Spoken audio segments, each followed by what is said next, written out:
Tumori solitar është një nga tumoret më të përhapura në botë. Ka familiaritet shumë të theksuar, po edhe jo familiaritet. Dhe thënë, preken njësoj edhe ata që kanë familiaritet, dhe ata që kanë familiaritet preken në moshë më të herët se sa ata që nuk e kanë. Po dhe ata nuk janë të... Check-upi çdo thot në këtë rast? Do thot një ekzaminim shumë i thjeshtë. Shikon feçet për prani të gjakut okult.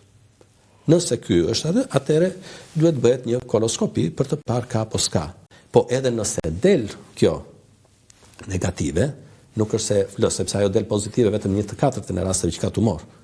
Duhet bërë koloskopia o pas 40 vjetë, kur mbush 40 vjetë, një që ka familiaritet, një që ka patur një të afërm, prind, xhaxha, hall, teze, me do të thosh familje, ose pas 50 vjetëve për të gjithë. Kjo çdo të thotë që në stadiet e para, sepse ky tumori ka merr disa vite për të zmadhuar, për të vajtur në stadiet e avancuara. Nëse ti e kap që në stadin e parë, do kesh një të sëmur me tumor pas 50 vjetë, 10 vjetëve, që do të kushtoj shumë më tepër, sepse do bësh operacion, do bësh kemioterapi, do ta trajtosh për komplikime për gjitha. Për një ekzaminim që çat kushton, nuk kushton asgjë.